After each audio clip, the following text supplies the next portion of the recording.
Of all the tools in America's massive arsenal, the one that can most deter aggression was the deployment of heavy armored ground forces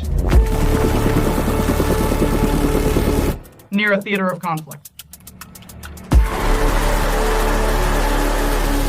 We are that force.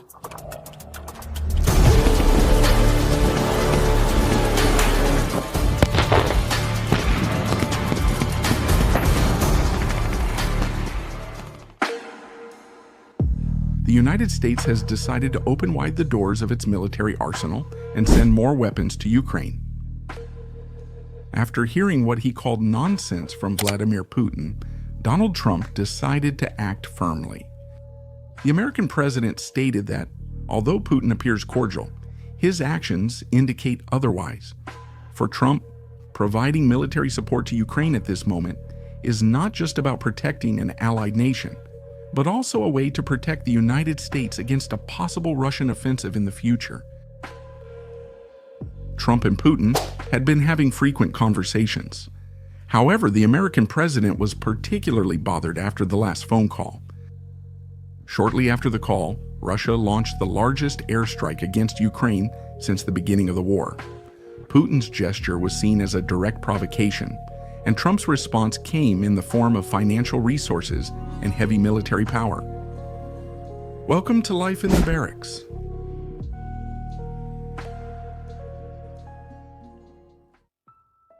By deciding to intensify military support for Ukraine, Donald Trump could authorize the delivery of a series of state-of-the-art weapons and systems with the potential to significantly alter the balance on the battlefield.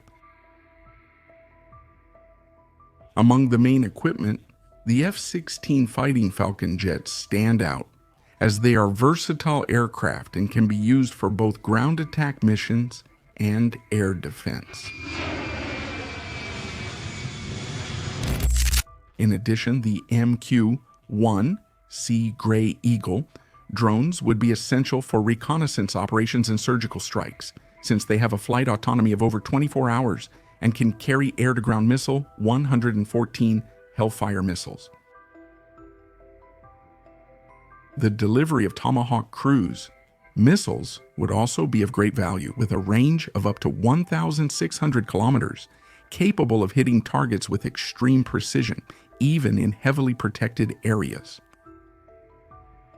To increase Ukraine's defense capability against Russian air attacks, the United States could provide more Patriot missile batteries, which are highly effective against ballistic missiles and enemy aircraft.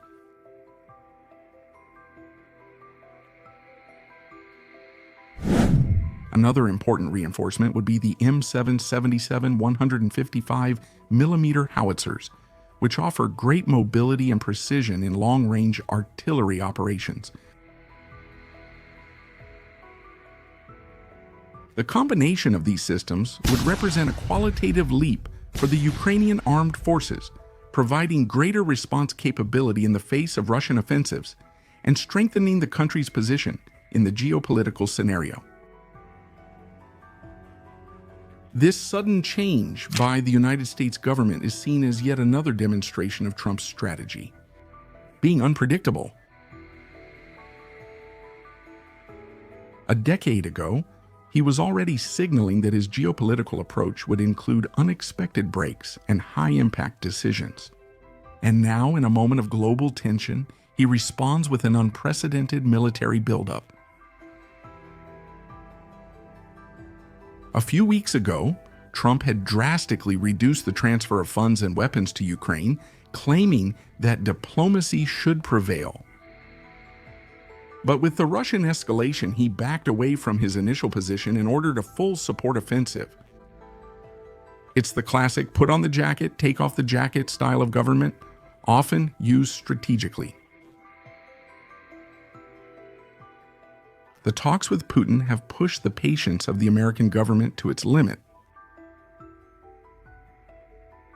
The Russian president's insistence on proceeding with the invasion, even after so many diplomatic appeals, made it clear to Trump that the only language Putin understands is that of force. As a direct response, he chose to intensify the delivery of military aid. Trump, who has long aspired to receive the Nobel Peace Prize, has been making great efforts to seek the resolution of conflicts in various parts of the world. He said he wants to end wars, but first he must set limits on those who promote them.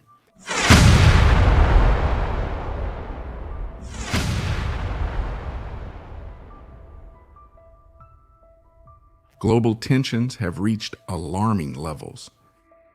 Israel faces constant threats from Iran, Taiwan lies under permanent military pressure from China, and Ukraine is still resisting the Russian advance. All these conflict hotspots are being closely analyzed by the United States, which has come to the conclusion that just watching is no longer a viable option.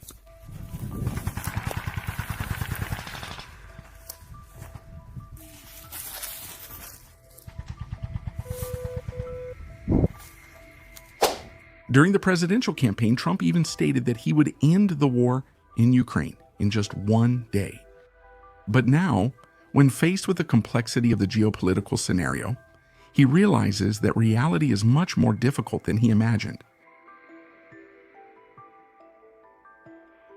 Putin is not only determined to annex Ukraine, but also uses the conflict as a way to pressure NATO. The North Atlantic Treaty Organization, created to contain Soviet expansion, has once again taken center stage in world politics. The recent accession of Finland and Sweden to the group has raised alarms in the Kremlin. For Putin, this approach of the Western military alliance to his borders is an unacceptable risk, which is why he decided to attack Ukraine back in 2022. With the war dragging on for more than 3 years, the risk that Russia will achieve significant victories is real. And if that happens, the domino effect could be devastating for Europe's security.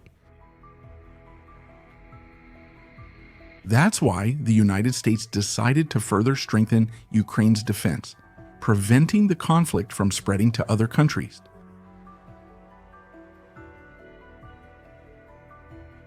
Inside Ukraine, the American military reinforcement has boosted the morale of the troops. New equipment means greater response capability, more protection, and a better chance of containing Russian advances. Trump is also trying to convince American public opinion that helping Ukraine is a strategic investment.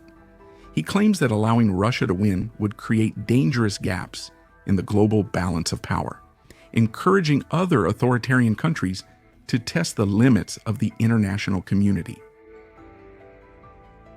On the other hand, the Russian government continues to justify its actions with the rhetoric of national defense. Putin argues that NATO's expansion represents a real threat to Russia's sovereignty, and that preventing Ukraine from joining the military alliance is a matter of vital security for Moscow. Trump's decision also aims to strengthen his image with voters. By showing firmness in the face of leaders like Putin and Xi Jinping, he seeks to reinforce the narrative that he is the only one capable of keeping the United States in a position of global leadership. And what lies ahead is uncertain. The shipment of more weapons will certainly increase the intensity of the conflicts in Ukraine. But considering that Putin does not want a ceasefire, what remains for the United States and its allies is to contain Russia before it is too late.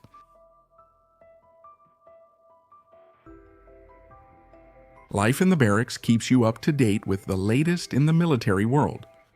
Leave your like, subscribe, and watch one of the videos that is appearing on your screen. Forward fighters, see you next time.